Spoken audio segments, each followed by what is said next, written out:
título que he puesto para hoy es La parábola de la tierra. Y usted dirá, pastor, yo no escuché nunca esa parábola.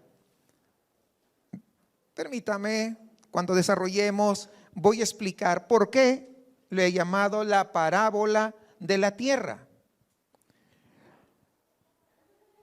Me alegra mucho verlos a todos ustedes reunidos, que hemos venido a este servicio de adoración. Pero quisiera lanzarles a ustedes la pregunta que estamos desarrollando en nuestras comunidades misionales. En la primera reunión que tuvimos, la pregunta más importante es ¿por qué? ¿Por qué usted ha venido acá? Y tal vez usted diga, pues hemos venido para adorar a Dios. Esa es la respuesta políticamente correcta.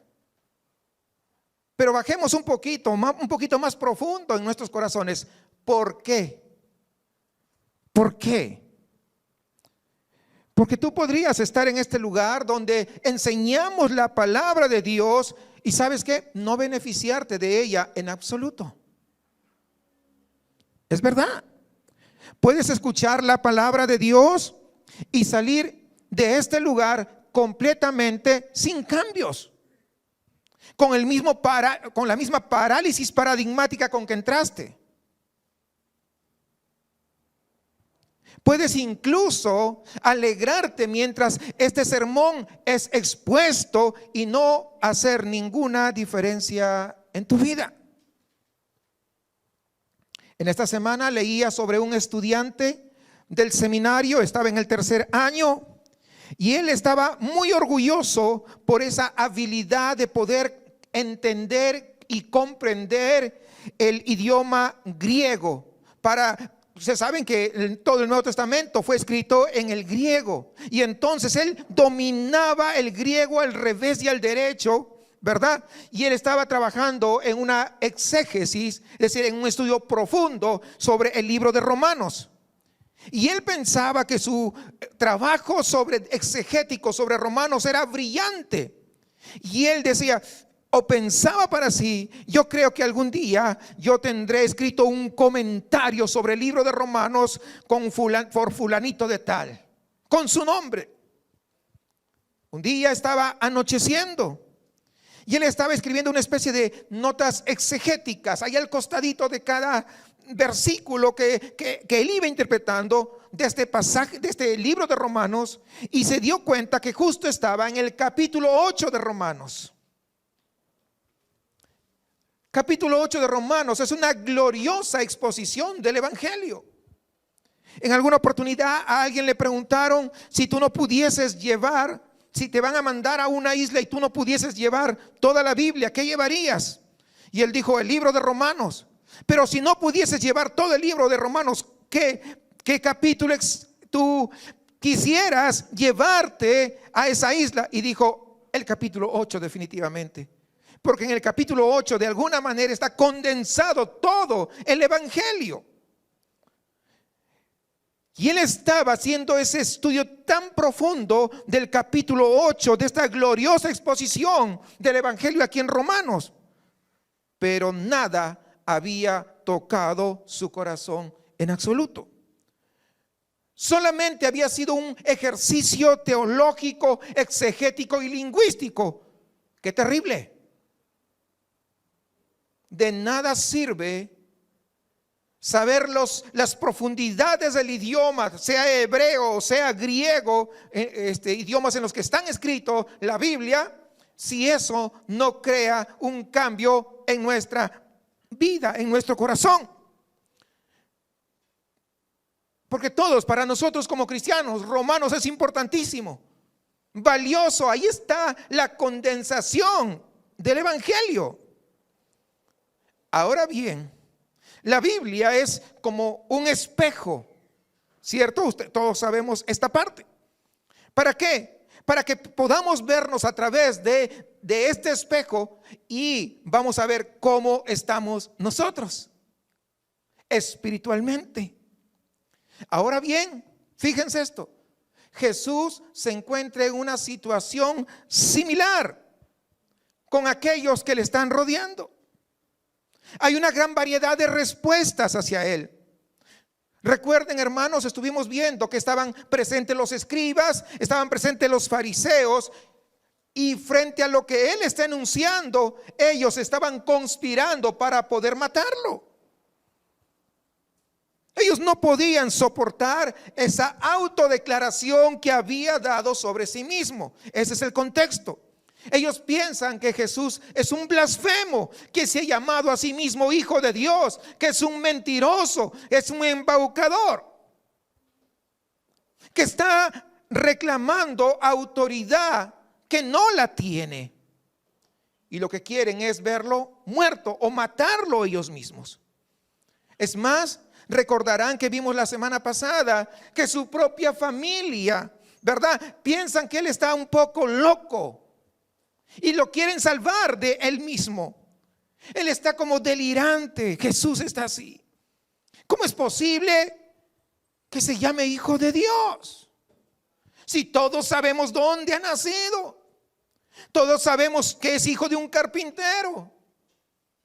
Hasta la misma familia lo teníamos prácticamente en contra.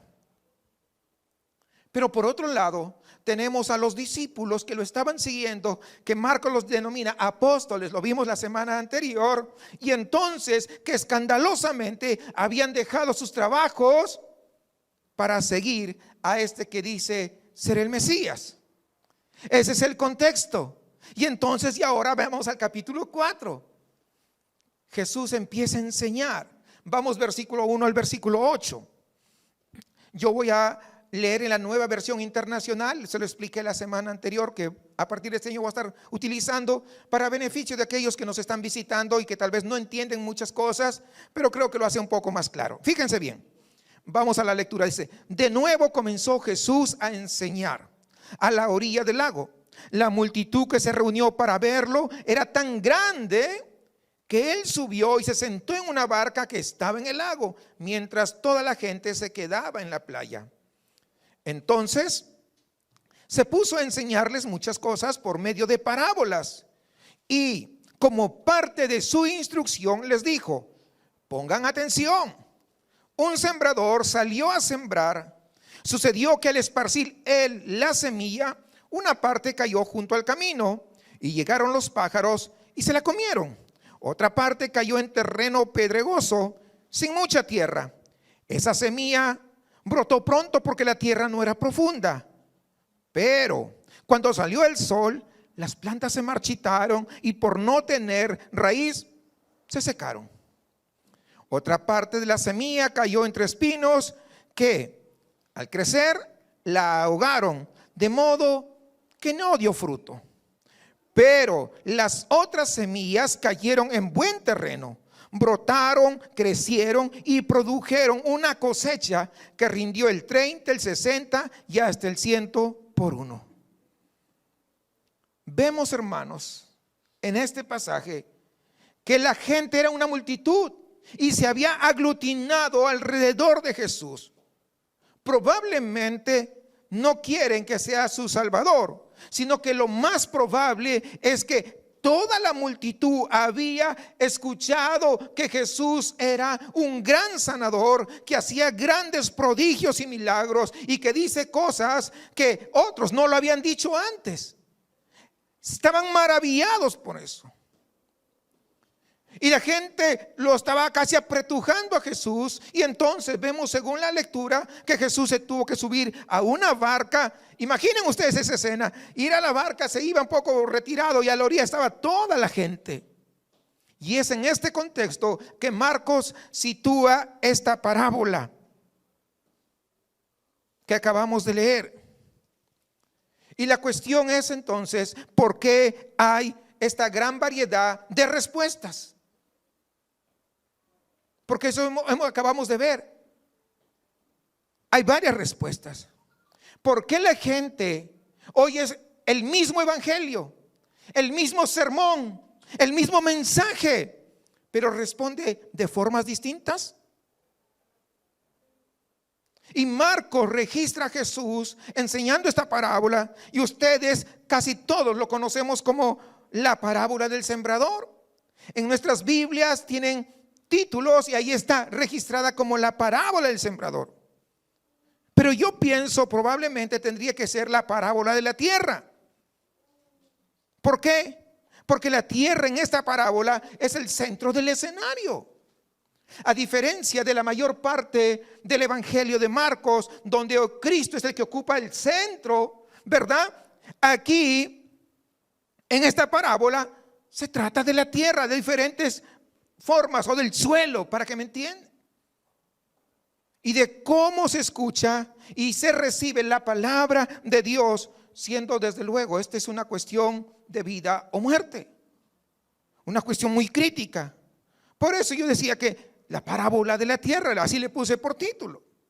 Lo que me gustaría hacer es examinar con ustedes desde el versículo 13 al 20 de Marcos 4. Ustedes conocen bien esta parábola, han escuchado la historia de estos 4 suelos, de estos 4 tierras, tipos de tierra. Y permítanme empezar con el versículo 13. Fíjense bien. Marcos 4, versículo 13. ¿No entienden esta parábola? Continuó Jesús.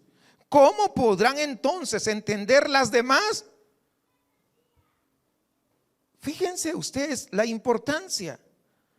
Si ustedes, Jesús le está diciendo, miren, si ustedes no entienden esta parábola que yo estoy narrándole, ¿cómo van a entender las demás parábolas que voy a darles? Hermanos, las parábolas son como metáforas, pero mucho más grandes. Y el propósito de una parábola no es encontrar algún tipo de aplicación para cada parte pequeña de la parábola. No, porque si haces eso, tu resultado va a ser algo irracional. Vamos a estar como aquellos predicadores, bueno, por lo menos uno, yo escuché en alguna oportunidad ya hace muchos años que hablaba de David. No era una parábola, pero estaba hablando de David cuando fue a enfrentar a Goliat. Y dice que agarró pues 5 piedrecitas, ¿verdad? Ahí de la orilla y le puso una representación a cada piedra. La primera piedra es la fe, decía. Y agarraba y la segunda piedra le daba una interpretación. No, hermanos, no debemos hacer eso.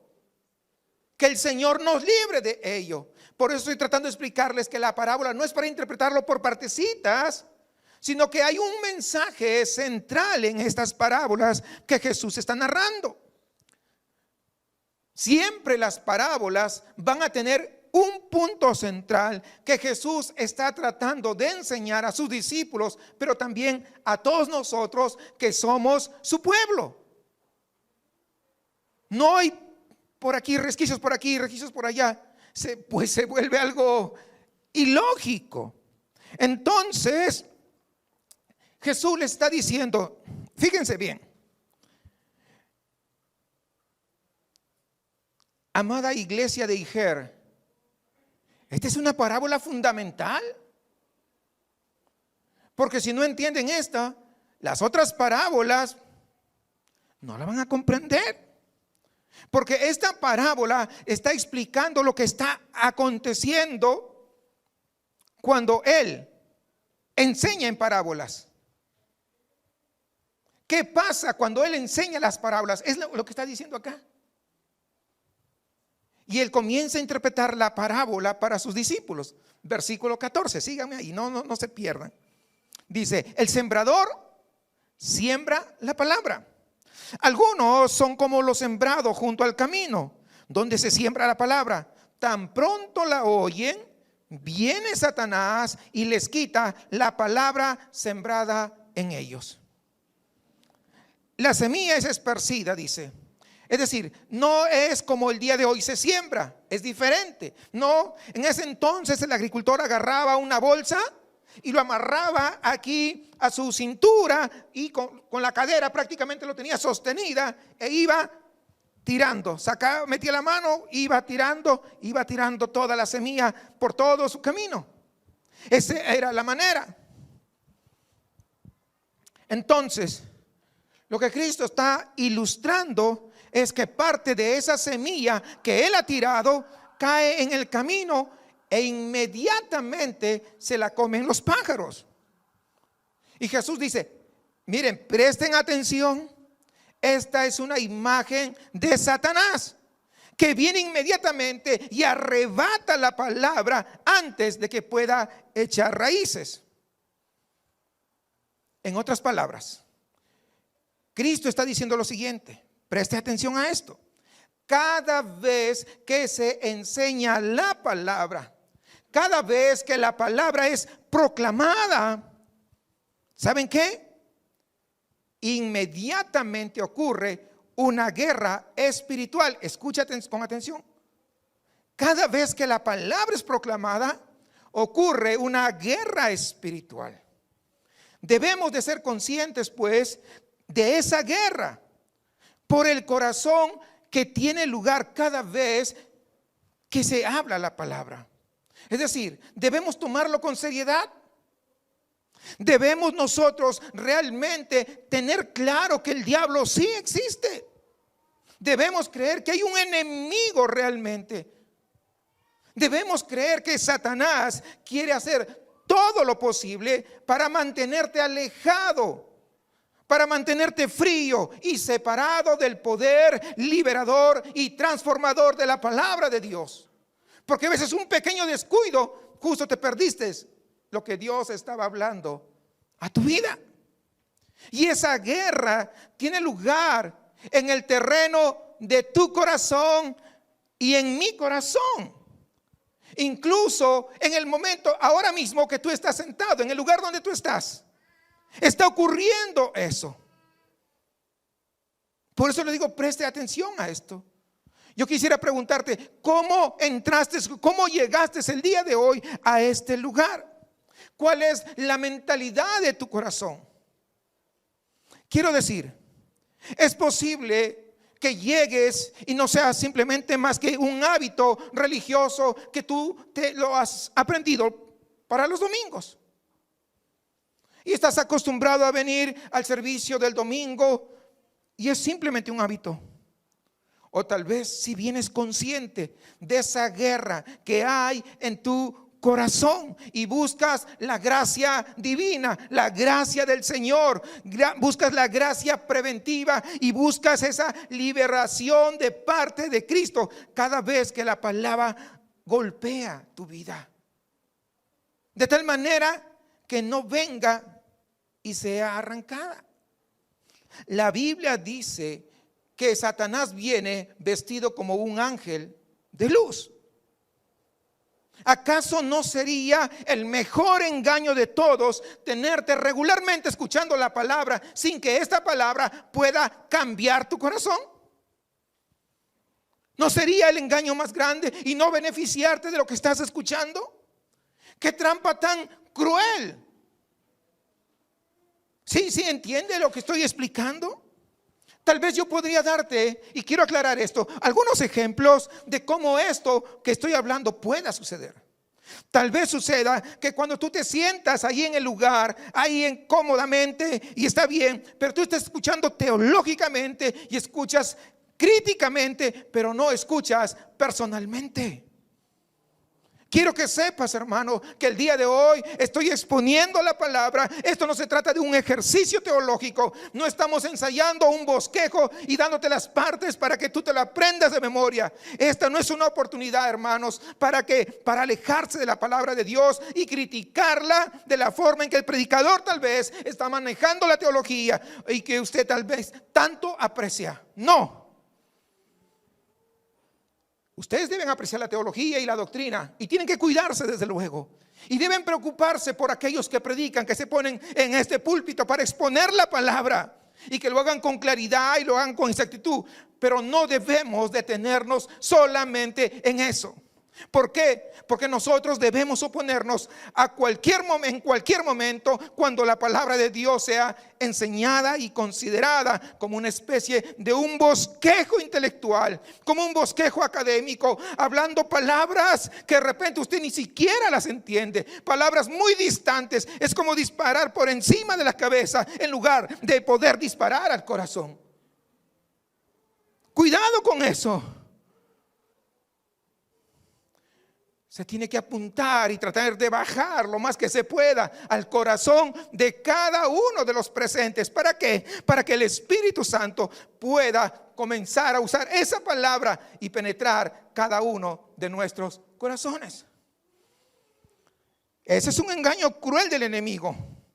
Y quiero decirles algo. Habrá teólogos brillantes y pastores brillantes en el infierno. ¿Sí?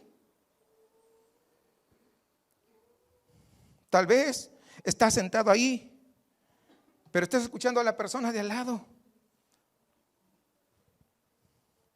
Y tú te quieres convertir en una especie de Espíritu Santo personal. Tal vez tú estás allí muy agradecido que haya venido la persona que tú esperabas que viniera, porque tal vez tú lo invitaste, o porque tal vez es tu familiar, y porque sabes que se va a beneficiar de las verdades que justamente ahora mismo se están proclamando. Ahora, antes de avanzar, quiero que veamos esto. Debe haber un equilibrio. Debemos amar a nuestros hermanos, a nuestras hermanas, pero hay momentos correctos para poder alegrarse, para poder interactuar con esa persona, ¿verdad? Tal vez que sea nuestra familia, que lo hemos invitado, no. Pero ¿saben qué? Pero nada de ello debe distraerte de tal forma que tú te divorcies de esa posición, de esa necesidad y esa apertura para que la palabra de Dios pueda llegar a lo más profundo de tu corazón. Nada te puede divorciar, porque eso también es un engaño del enemigo. Y muchas veces te vas a pasar pensando en aplicaciones brillantes para la vida de esa persona. Oh, yo sé, Dios está hablando y seguro lo podemos aplicar así para él, o así para ella, y esto le caería bien a él o a ella. Te crees el Espíritu Santo y estás perdiendo para tu propia vida el poder de la palabra de Dios. Es un engaño de Satanás. Escucha, es vital que con un corazón humilde y necesitado pues estés recibiendo la palabra de Dios. Esa es la manera, porque de lo contrario la palabra es arrebatada inmediatamente antes que tenga la oportunidad de echar raíces. Sigamos con la lectura, versículos 16 y 17. Otros son como lo sembrado en terreno pedregoso. Cuando oyen la palabra, enseguida la reciben con alegría. Pero como no tienen raíz, duran poco tiempo. Cuando surgen problemas o persecución a causa de la palabra, enseguida se apartan de ella. Esto es bastante triste. Escucha, hermano, hermana. La prueba de fuego para tu receptividad de la palabra no es esa alegría momentánea y espontánea que tienes cuando estás escuchando. No nos dejemos engañar. La prueba de fuego para la verdadera receptividad de la palabra es más tarde, fuera de este lugar, cuando las dificultades de la vida afloren, cuando las situaciones adversas emerjan, y cuando las persecuciones del evangelio te lleven mucho más allá de tus fuerzas, mucho más allá de tu sabiduría, mucho más allá de tu justicia, cuando la vida no funciona de la manera que tú quisieses que funcionara. Escucha esto. Tú te enfrentas a pruebas porque Dios en primer lugar ha elegido mantenerte en un mundo que no funciona de la forma que Él tenía previsto que funcionara. Se echó a perder en Génesis 3. Pero en medio de ello Dios quiere tenerte, y Dios ha elegido usar dificultades. Dios ha elegido usar pruebas como herramientas de santificación, de transformación y de crecimiento espiritual. Por lo tanto, no debemos perder la perspectiva de esto. Y es justamente en esos momentos que va a confirmar tu confianza en la palabra de Dios, esa palabra que tú has escuchado. O bien comenzarán a hacerte dudar de la palabra, porque déjame decirte, lo decía la semana pasada, no hay neutralidad, no hay que yo no voy ni para allá ni para acá. No existe eso. ¿Eres o no eres? Simplemente en esos momentos la palabra de Dios, la palabra a la que he sido expuesto, te dará valor. La palabra te dará esperanza. La palabra te dará consuelo y la palabra te dará dirección. La palabra te dará fuerza y estarás tan agradecido que cuando tu mundo está siendo sacudido, hecho pedazos, tienes un fundamento seguro en la palabra de Dios. Amarás esa palabra aún más porque tú no estás divagando solo, sino que tienes dirección. No vives sin esperanza, no estás sin consuelo. Toda tu vida ha sido sacudido, pero tendrás la palabra firme en tu vida y en tu corazón. Sostendrás esa palabra cerca de tu corazón y dirás: gracias, Dios eterno. Gracias, Dios, por tu palabra. Amo tu palabra, me deleito en tu palabra. Eso es una cosa. Pero la otra respuesta podría ser de tratar de llevar a Dios a tu corte de juicio. Y comienzas a preguntarte si tu teología, tu doctrina, todo lo que has aprendido es correcto. Comienzas a preguntarte si Dios te ha abandonado. Comienzas a cuestionar la bondad de Dios. Comienzas tú a cuestionar su palabra de maneras sutiles, y aunque no lo digas, en silencio, pero estás dudando de la palabra eterna de Dios. Y en la persecución el evangelio comienza a ser una ofensa. Si tu estilo de vida está formado por el evangelio, serás siempre, y recuerda esto, serás una persona contracultural. No irás alineado a la cultura de nuestra sociedad que nos rodea. Y habrá formas naturales en las que tú piensas y en las que tú respondas, que muchas veces serán una ofensa para los demás. Testificarás de la obra personal del Señor Jesucristo, y esto molestará a otros. ¿Acaso no lo vemos en nuestra familia? Cuando dice: no hables ni de religión ni de política en esta casa, y serás bienvenido. Por supuesto. Una vez más, hermanos, el valor de eso y la perseverancia en ello será el resultado de la palabra gloriosa del Señor siendo confirmada en ese momento. La palabra de Dios nunca conduce al miedo. La palabra de Dios nunca te induce a temer al compromiso. Yo quisiera hacer eso, pero no creo, porque fíjate, no. Y yo que esta mañana quiero preguntarte: ¿cómo vas a responder a la gloriosa palabra del Señor? ¿Cómo vas a responder al mensaje? ¿Cómo? Solamente hay dos maneras: de creerle o simplemente de no hacerlo. No hay una neutralidad. Versículo 18, sigamos en la lectura. Otros son como lo sembrado entre espinos. Oyen la palabra, pero las preocupaciones de esta vida, el engaño de las riquezas y muchos otros malos deseos entran hasta ahogar la palabra, de modo que ésta no llega a dar fruto. Fíjense bien. Una de las funciones más significativas de tu corazón es la capacidad de desear algo. Nosotros no somos seres impulsados por el instinto, somos impulsados por el propósito y el deseo. Por eso siempre en nuestro corazón va a haber una guerra de deseos. Eso ocurre siempre. Y va a ocurrir mientras todavía el pecado esté morando en nosotros. Eso lo hemos explicado en otro momento. Así que es muy importante, hermanos, tener en cuenta esto.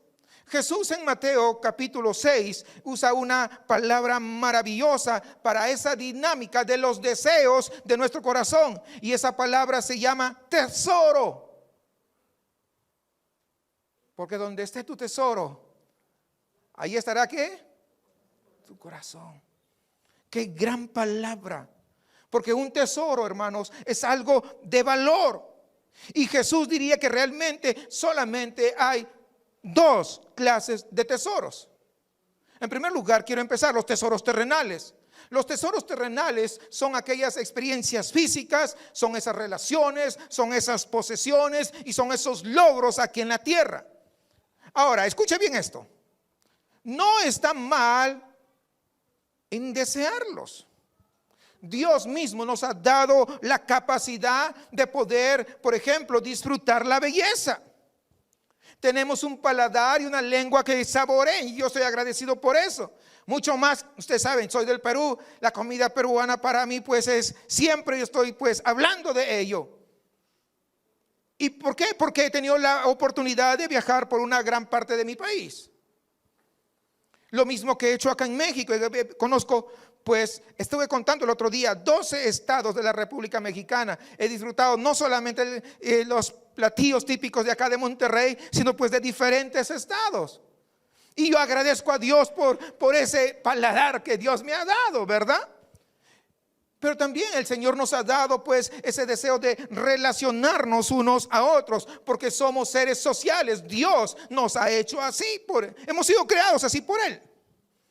Pero esas cosas, hermanos, que estoy mencionando, no deberían de gobernar nuestro corazón. No deben ser mi corazón, o en esas cosas no deben ser, hermanos, en ningún momento el lugar donde yo busque el sustento espiritual. No deben ser el lugar donde yo busque identidad. No deben ser el lugar donde yo busque significado.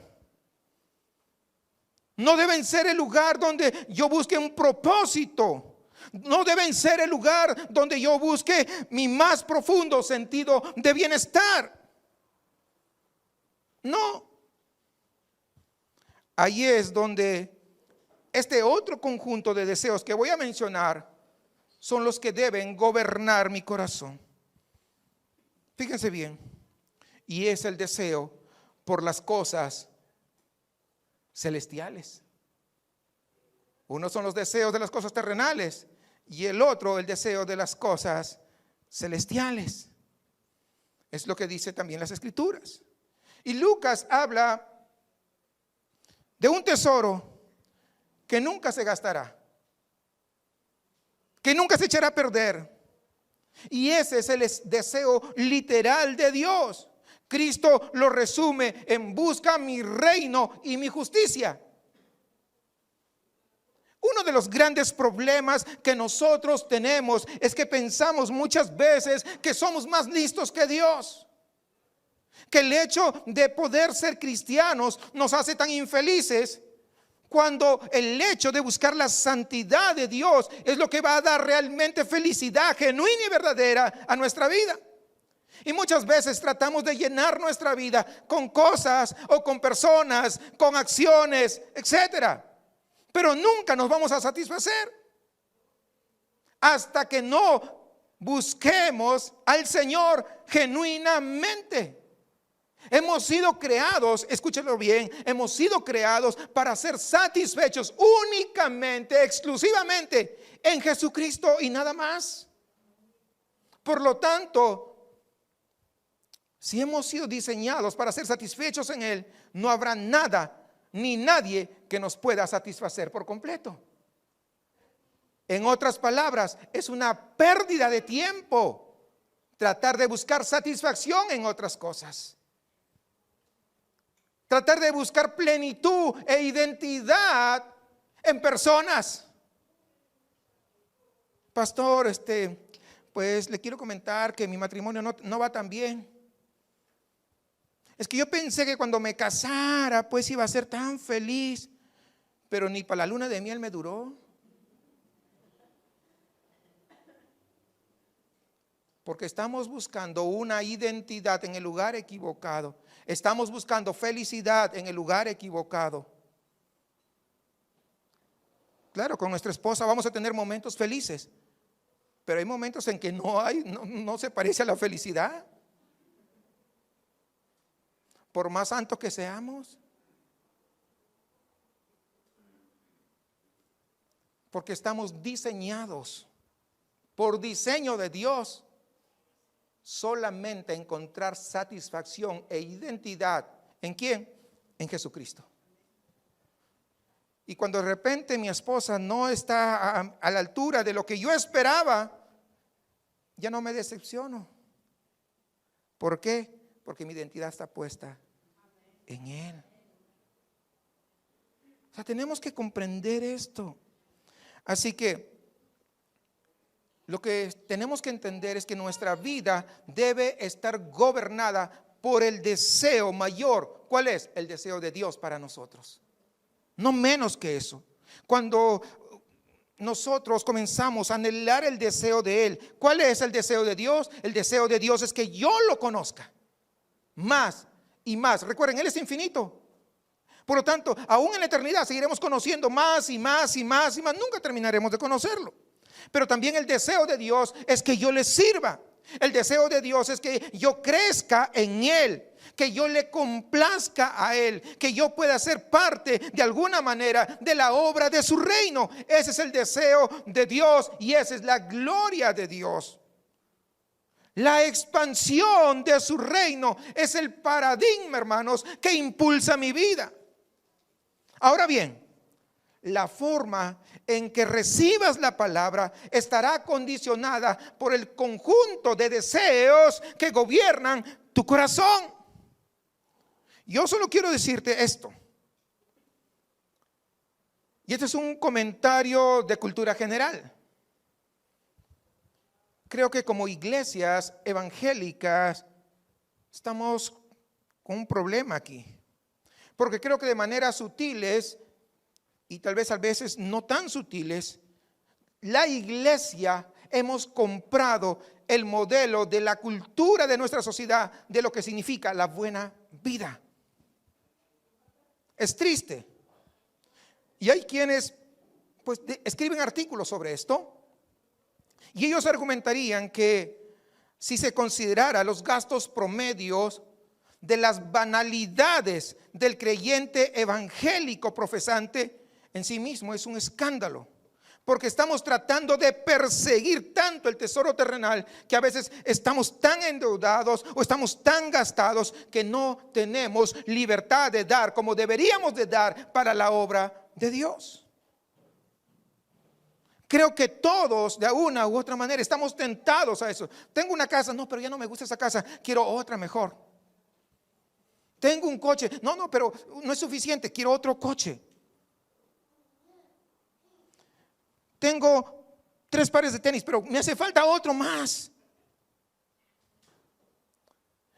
Tengo 20 pares de zapatos, pero no, acabo de ver uno más que están en oferta, así que quiero ir por esos más. No me alcanza para los nuevos zapatos, pero como me están dando a crédito, no hay problema.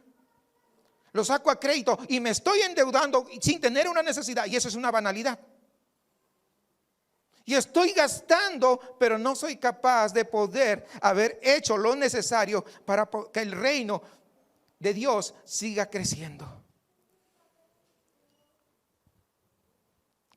Escuche esto.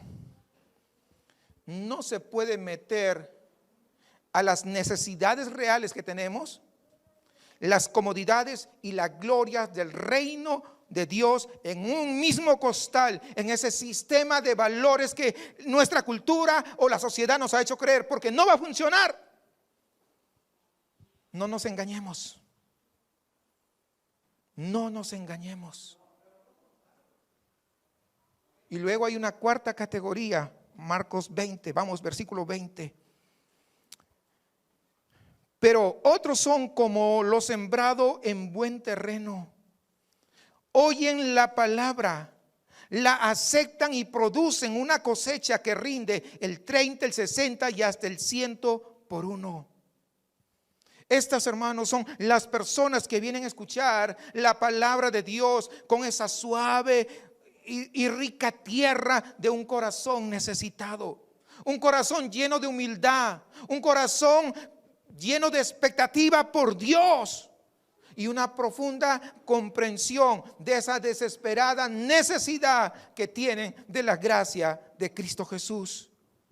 Una comprensión de que aunque no es la primera vez que escuchas el mensaje, no es la primera vez que tal vez has escuchado esta porción, sin embargo, vienes porque necesitas de su gracia tanto como la primera vez que lo escuchaste. Vengo con entusiasmo, vengo con expectación, vengo con hambre, vengo con humildad y absorbo cada trozo de la palabra del Señor, y eso comienza a echar raíces y desde luego da fruto, no solamente para mi vida, sino a través de mí a la vida de los demás. Quisiera preguntarles en este día, en esta mañana, ¿qué corazón traes para escuchar la palabra de Dios? ¿Será que tal vez más expectativa tienes cuando vas a ver la película que acaba de sacar en el cine o en Netflix? ¿Tienes más expectativa porque cuántos días falta? ¿Cuántos? Mira, va. ¿O tienes más expectativa por venir cada domingo a escuchar la palabra del Señor?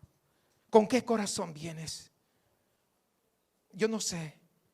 Es una pregunta que tendrías que contestar cada uno de ustedes.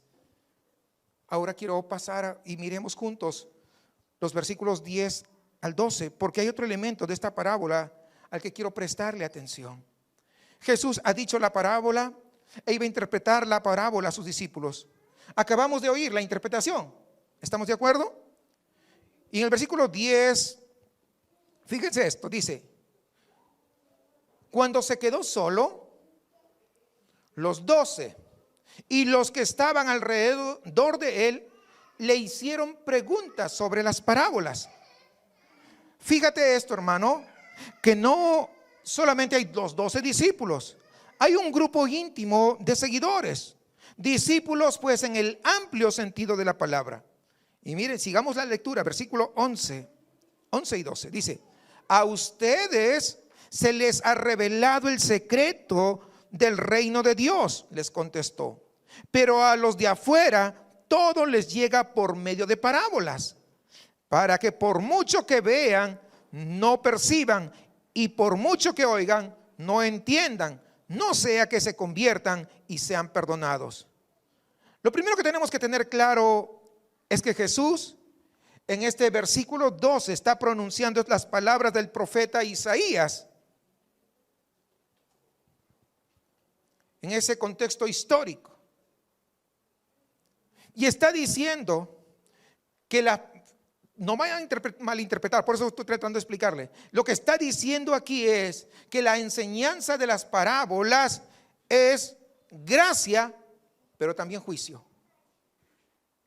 Las parábolas, la enseñanza de las parábolas es gracia, pero también juicio. ¿Es una gracia para quién? Para los que la reciben.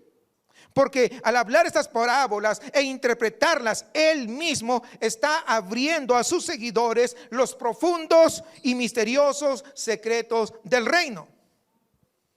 Ahora bien, escuche con atención esto, no se pierda esto.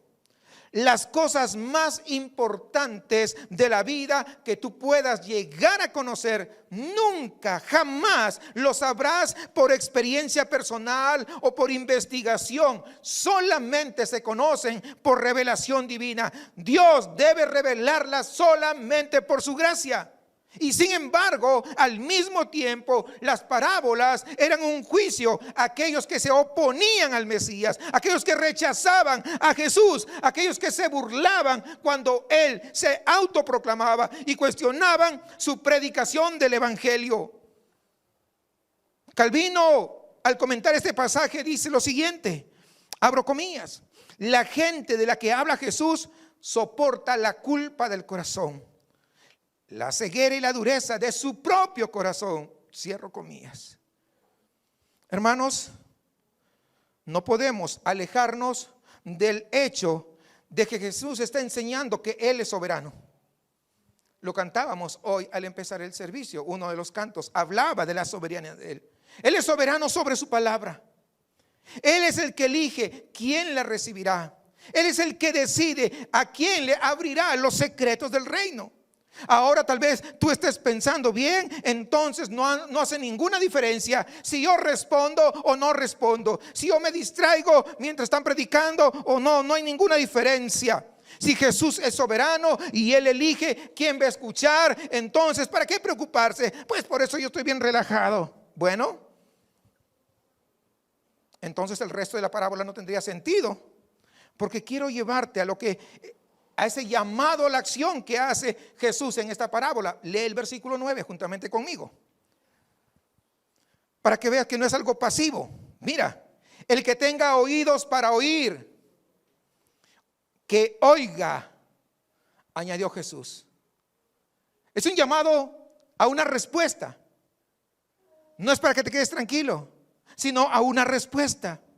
Es un llamamiento para que tú y yo nos responsabilicemos de la forma en que nosotros hemos recibido la palabra de Dios. Ahora bien, ¿cuál es el equilibrio, hermanos? Aquí,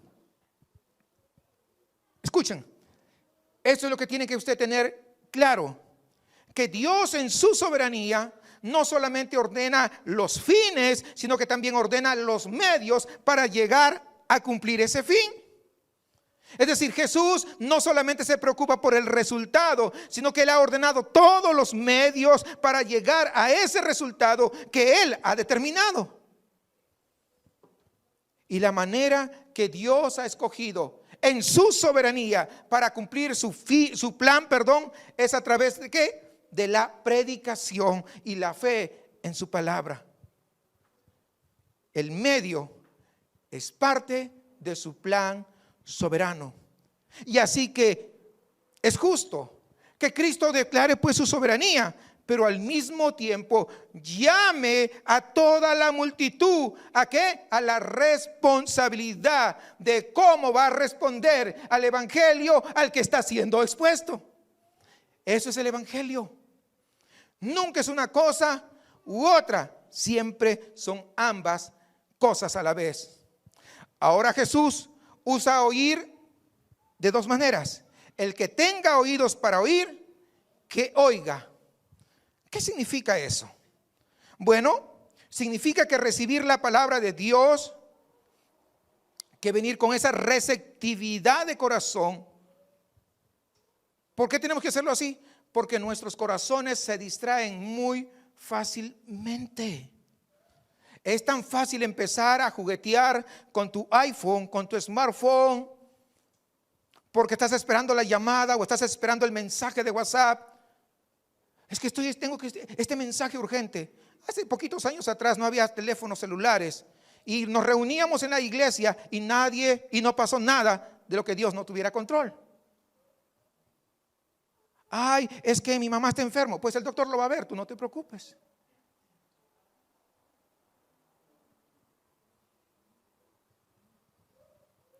Nos distraemos. O tal vez estás pensando, después del servicio, ¿qué vamos a comer? ¿A dónde nos vamos a comer? ¿Qué voy a preparar? Es que dejé descongelando la carne y entonces, mejor hacemos la carne asada. No, creo que mejor hacemos.